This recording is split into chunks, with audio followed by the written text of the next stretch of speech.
STN live. नमस्कार, आदाब। 18 live India में आपका स्वागत है। मैं हूं अकरम अली। अभी मैं मौजूद हूं जमा खान मंत्री जी के आवास पे, जहां पे प्रेस कॉन्फ्रेंस की जा रही है। केंद्र सरकार के जो माइनॉरिटी का फंड बंद किया गया है। क्या डिमांड आपने रखा स्कॉलरशिप वाले मामले को लेकर, फरमाया जाए। देखिए, सबसे पहले आप सबका मैं शुक्रिया अदा करता हूं। आप लोगों ने मेरी बात को देश प्रदेश को बताएंगे। बहुत दिनों से हम लोग परेशान हैं, क्योंकि आपने देखा है मेरे ही डिपार्टमेंट में, कई डिपार्टमेंट में जो व्यवस्था केंद्र से आता था, धीरे धीरे लोग रोक लगा रहा है। सौतेला व्यवहार हम लोगों के साथ लोग कर रहा है लोग। तो हम ये बात अपने यहाँ मीटिंग करके सबसे बातचीत करके मैं सोचा कि एक बार अपने केंद्रीय मिनिस्टर से मुलाकात की जाए। मैंने मुलाकात किया वहाँ पे, और मैंने अपना पत्रक भी दिया। उन्होंने कहा ठीक है, हम इसे विचार करते हैं, बात करते हैं। तो जैसे हमारे स्कॉलरशिप था, पहले स्कॉलरशिप हमारे यहाँ था, जो आपको मैं दिया भी उल्लेख कर कि 1 से लेकर 8 तक के लिए मैट्रिक छात्रवृत्ति योजना को जारी रहता था। ये लोगों ने बंद कर दिया है, क्योंकि गरीब बच्चे हैं हमारे, जो अल्पसंख्यक हैं, समुदाय के लोग हैं, माइनॉरिटी के लोग हैं। ये बच्चे गरीब होते हैं। ये एक व्यवस्था, अच्छी व्यवस्था थी जिससे कि बच्चे हमारे पढ़ लेते थे, लेकिन उसको रोक दिया गया, बंद कर दिया गया। तो मैंने उनसे अनुरोध किया कि इसको आप जो है चालू करें, ताकि हमारे छोटे बच्चे, गरीब बच्चे पढ़ सकें। शैक्षिक संस्थान जहाँ जहाँ हैं लोग नहीं पहुँच पा रहे हैं, उसके लिए मैं अनुरोध किया। लेकिन हमें नहीं लगता नहीं करेंगे, हमें नहीं लगता है कि लोग करेगा। लोग हमको कहीं ठीक है, हम उससे बात करेंगे आपसे, लेकिन हम उसे आश्वस्त नहीं किया गया कि ये चालू हो ही जाएगा, क्योंकि इससे पहले चालू रहता था, उससे बच्चे पढ़ते थे। क्योंकि हमारे यहाँ जो गरीब बच्चे हैं बड़ा खुश रहते थे परिवार के लोग, कि इससे हमको फ़ायदा मिला है, व्यवस्था मिला है। लेकिन उसको एकदम बंद कर दिया गया है, क्लोज कर दिया है, जिससे कि हमको, इससे मैं निंदा भी करता हूँ, गलत भी है। हमारे साथ सौतेला व्यवहार भी हो रहा है। मौलाना आज़ाद फाउंडेशन को भी बंद कर दिया, जिससे फेलोशिप मिलता था जी, उसको, हाँ, उसको बंद कर दिया गया। उसके लिए मैंने बात किया है, और बात तो उन्होंने की। ठीक है, इस पर हम आपसे 1 हफ्ता 10 दिन में हम बात करते हैं। लेकिन मुझे नहीं लगा कि हमारी बात को समझ के वो लोग हमारी बात को समझेगा और चालू करेगा। और निश्चित तौर पर ऐसा नहीं लोग करेगा तो हमारे साथ, हमारे माइनॉरिटी के साथ ये सौतेला व्यवहार कर रहा है, लोग करता आ रहा है देश के अंदर। जहाँ भी देखा है, चूँकि इनका तो राजनीतिक वोट का ही होता है इन लोगों का। हमारे नेता नीतीश कुमार जी ने, मैं उनको धन्यवाद देना चाहता हूँ कि जब से इन्होंने बागडोर संभाला था, हर समाज को, जितना भी राज्य का जो समाज रहते थे, वोट दे न दे उससे कोई उनको लेना देना नहीं है। इस बात को मैं चैलेंज करूँगा आपसे। कुछ छिपा नहीं होता है कि सारे लोगों के लिए उन्होंने सोचा है, या शिक्षा का मामला हो, सुरक्षा का मामला हो, सम्मान का मामला हो, या उनका विकास का मामला रहा हो, सबके बारे में, सब समाज के बारे में उन्होंने सोचा है और सबका उन्होंने काम किया है। तो इस पर तो मैं कहूँगा अपने केंद्र में लोग बैठे हुए हैं, कैसा वो न करें। ऐसा करने से निश्चित तौर पर देश टूटेगा। और बड़े उम्मीद के तहत इन लोगों को लाया गया था, दिल्ली के अंदर बैठाया गया था। हर समाज के लोगों ने उनको वोट किया, ऐसा नहीं है। हर समाज को वोट मिला, सपोर्ट मिला, तो वहाँ बैठे। लेकिन निश्चित तौर पर वो राजनीति सिर्फ वोट की राजनीति लोग करता है, अपने गद्दी की राजनीति करता है, जो आप भी जानते हो छिपा हुआ नहीं है। आज हमारे साथ सौतेला व्यवहार हो रहा है, माइनॉरिटी डिपार्टमेंट के साथ सौतेला व्यवहार हो रहा है। इस चीज़ को मैं लड़ाई लड़ूंगा, बात करूंगा, क्योंकि मेरे राज्य में जितना हो सकता है, मेरे आदरणीय नेता नीतीश कुमार जी वो करते रहें, सबके लिए करते रहें। मेरे डिपार्टमेंट में जो आपने देखा होगा, आप जानते भी हैं कि आवासीय विद्यालय जो बन रहा है, मेरे सरकार, मेरे नेता के निर्देशित, मुझे हम सबको है कि आप लोग जल्द से जल्द स्कूल को बनवाइए। जो माइनॉरिटी रेजिडेंशियल स्कूल बन रहा है, लगभग 50-55 करोड़ की लागत से पूरे जिला में एक बनना है। जो 4 जगह बन रहा है, और जगह ज़मीन 9-10 जगह ज़मीन उपलब्ध हो गया। मुझे लगता है महीना 2 महीना में वहाँ भी चालू होगा। ऐसे है ये जो आपको हॉस्टल का मामला है, राज्य पैसा दे रहा है। हॉस्टल में आपको 53 हॉस्टल संचालित है, 10-12 हॉस्टल में काम लगा हुआ है। ये भी बहुत जल्द हम निदान कर देंगे, क्लियर कर देंगे। डिपार्टमेंट जो बिहार का है, उसको सेंट्रल गवर्नमेंट इग्नोर कर रहा है, एकदम इग्नोर कर रहा है। मैं तो कई जगह बात किया, मैं तो उत्तर प्रदेश में बात किया, जो मिनिस्टर है, मैं राजस्थान में कई लोगों से बात किया, वो लोग भी असंतुष्ट हैं। उनको भी लग रहा है कि नहीं, जैसे बीजेपी की सरकार है यहाँ पे, आपके उत्तर प्रदेश में है, मध्य प्रदेश में, वहाँ लोगों से मैंने माइनॉरिटी मिनिस्टर से बात किया, वो लोग भी एक तरह से असंतुष्ट हैं, बोल नहीं पा रहे हैं। जो बोलेंगे दिल्ली नाराज़ होगा। लेकिन ये क्लियर कर मैं कहना चाहता हूँ कि हमारे साथ, हमारे बिहार से सौतेला व्यवहार हो रहा है।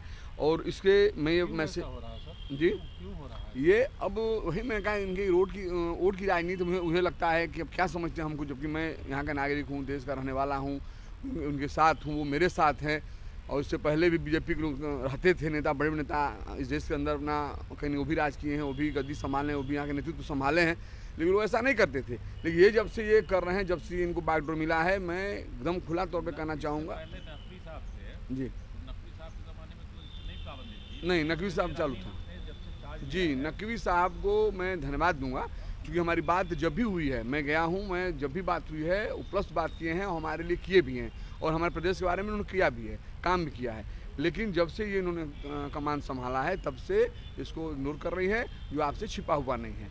मैं आपके माध्यम से कहना चाहता हूँ, एकदम गलत है, ऐसा नहीं होना चाहिए, और इसका जवाब जनता 24 में ज़रूर देगी। और इसमें ये नहीं कि मैं नाराज़ हूँ, इससे जितने गरीब कमज़ोर लोग हैं, किसी समाज से बिलोंग करते हों, उनको भी धक्का लग रहा है, क्योंकि ये लोग धीरे धीरे सबको नुकसान करना चाह रहे हैं, सबको बौना बनाना चाह रहे हैं, बिहार कमज़ोर हो जाए। यहाँ तक कि हज के मामले पर जो है खामोश है।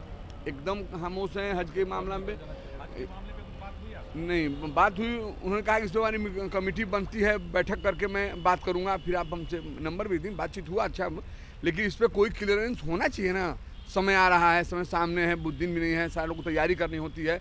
लेकिन इससे पहले भी आप देखते हैं, पहले से ही सामने बातें आ जाती थी क्षण के, क्या करना है, कैसे जाना है। महीने में निकल जाता था। जी तो दिसंबर खत्म हो गया, अब तक कोई नोटिफिकेशन नहीं है, कोई- यहाँ तक कि कमेटी का भी फॉर्मेशन अभी नहीं कोई मैसेज नहीं मिला है इसका, कोई अभी हमें लगता है कोई तैयारी भी लोगों ने किया है, सीरियस गंभीर है भी नहीं।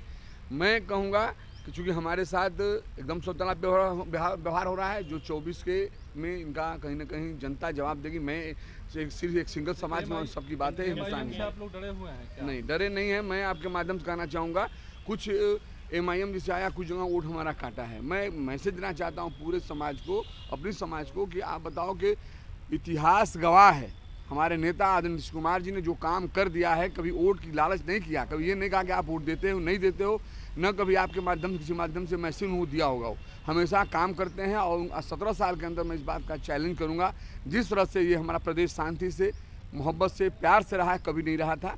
और साथ साथ जो माइनॉरिटी के लोग हैं, उनकी हर व्यवस्था, या सुरक्षा का व्यवस्था रहा हो, सम्मान की व्यवस्था रहा हो, या शैक्षणिक व्यवस्था रहा हो, हर व्यवस्था में उन्होंने हमेशा ख्याल रखा। जाकर चुनाव हरा दे रही है आप लोगों को, ये कह रहे हैं? नहीं, MIM क्या हराएगी। मैं कुछ लोगों में मैसेज देना चाहता हूँ, जो कुछ चंद लोग ऐसे हैं, मैं उनसे कहना चाहता हूँ, ये ऐसे लोगों का दुकान बंद करें। उस आदमी से कोई मतलब नहीं है, ना देश से मतलब है, ना हमारे प्रदेश से मतलब है। वो सिर्फ चुनाव में आता है, और चुनाव में आने के बाद वो चला जाता है। वो बी टीम है, वो BJP का एजेंट है, इसको जानना चाहिए। मैं अपने समाज के लोगों से कहना चाहता हूँ कि इस चीज़ को आप जानिए, उनके बात में, उनके स्पीच में मत आइए, क्योंकि वो जहर हैं समाज के लिए। वो आकर समाज को तोड़कर हम सबको कमज़ोर करना चाहते हैं। और मैं आपके द्वारा एक मैसेज देना चाहता हूँ पूरे प्रदेश के अपने भाइयों को, अकलियत माइनॉरिटी को, आप जागें और समझें बात को। आदरणीय नेता नीतीश कुमार से कोई अगर अच्छा लीडर हो तो मुझे आप बता दें।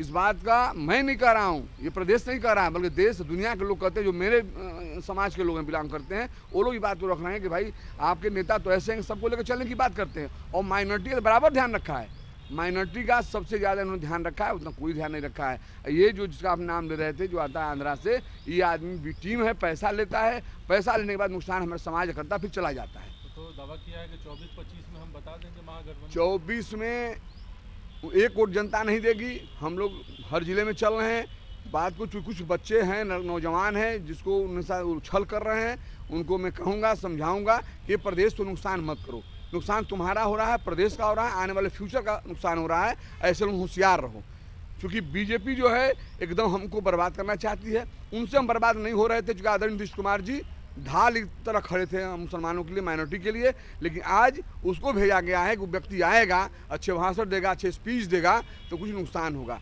लेकिन अब जो है बिहार के लोग समझ चुके हैं, और मैं आपके द्वारा कहना चाहता हूँ, होशियार हो जाओ। ये भेड़िया है, ये आएगा, नुकसान करेगा, इससे नुकसान हो जाएगा, बहुत बड़ा नुकसान होगा। इसलिए मैं कहना चाहता हूँ आपके माध्यम से, वो लोग इस बार एकमत होकर, एक जगह होकर, अपने नेता आदरणीय नीतीश कुमार जी के कहने पे एक जगह होकर, क्योंकि उन्होंने किया है। अगर किए नहीं होते, इन्होंने किया भी है, सम्मान भी किया है, सुरक्षा व्यवस्था हर चीज़ दिया है मुसलमानों का। यहाँ तक बताइए कि 11 सीट मिला था, एक भी सीट लोग जिता नहीं पाए, उसके बावजूद उनकी हर व्यवस्था, हर ख्याल रखना। केंद्र सरकार अगर आपकी बात नहीं मानती है तो अगला कदम क्या होगा? अगला कदम होगा 24 हम लोग जवाब देंगे, यही ना। अब तो भाई बैठे ही हुए हैं, अब बैठे हैं, बैठने के बाद नुकसान करेंगे तो जवाब तो हम हाथ से हटाएंगे नहीं। आज हमारा का मामला, हर मामले में, हर जैसे मान लिया पैकेज, स्पेशल पैकेज, हर चीज़ को लोग टर्न डाउन करते हैं जी। कोई बात नहीं मानते राज्य सरकार का, तो क्या करेंगे? आज हम कहते कि अब तो इसका जवाब हम आप तो देंगे, चुनाव के दौरान देंगे। भाई ये लोकतंत्र में बैठ गए हैं तो हम हटा नहीं सकते हैं, लोकतांत्रिक ढंग से हम हटाएंगे। तो 24 का तैयार है, जो हम 1 वोट दिलवाते अब 10 वोट दिलवाएंगे, जो 1 घंटा में मेहनत करते थे उनको बढ़ा के मेहनत करेंगे, दिखाएंगे। ये हमारे समाज के लोग संकल्पित हो गए हैं और इसके लिए मैं हर जिला में दौरा करने जा रहा हूँ और मैं इस बात को समझाऊंगा, इसका आप जवाब दो। और कोई भेड़िया आता है, ये सब भेड़िया है, ये पैसे ले। आप लोग जो है सुनिए, आप लोग अलायंस क्यों नहीं करते हैं? किससे? एमआईएम से कर लीजिए, झंझट खत्म हो जाएगा। नहीं, अलायंस का कोई मतलब वोट है वो आ जाएगा। नहीं, वो अलायंस करता ही नहीं, देखिए नहीं, वो भेड़िया है लोग, वो अलायंस नहीं करना चाहता ना, तो नुकसान करना चाहता है। ये आपसे पूछ रहे हैं कि बताइए, और मैं आपके द्वारा पूछ रहा हूँ कि कभी बता दे कि चुनाव के बाद कभी कहीं दुख सुख में वो आदमी आया हो, कोई लेना देना हो। मैं आंध्रा में जाता हूँ, आंध्रा जो हमारे अच्छे संबंध हैं, होम मिनिस्टर वहाँ के हमारे अच्छे रिलेशन में, तो प्रोग्राम में गया भी था, अपने डिपार्टमेंट का बैठक में गया था। वहाँ के लोगों ने कहा कि वक्फ बोर्ड ज़मीन पे ये अस्पताल हॉस्पिटल बनवाए हुए हैं, वक्फ बोर्ड की ज़मीन पे कब्जा किए हुए हैं। जो आपको जानकारी होगा, आज के 8-10 साल पहले मुस्लिम समाज ने इनको वार किया था। तो मेरे कहे मैं उधर में नहीं जाना चाहता, उनकी व्यक्तिगत मामला है, लेकिन ये मैं जरूर कहूँगा कि तुम्हें ऊपर वाला इस वक्त खुदा भी माफ़ नहीं करेगा। जो तोड़ने का काम कर रहे हो, बरगलाने का काम कर रहे हो और पैसा लेकर काम कर रहे हो, छोड़ेगा नहीं आपको।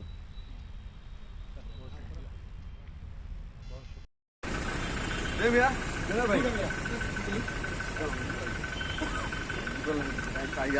जाइए फिया मानिल्ला। हम वो फिर फोन बात करेंगे, है ना? जी जी, कम ना, बाद फोन से बात करेंगे। हाँ, अल्लाह आपकी सब।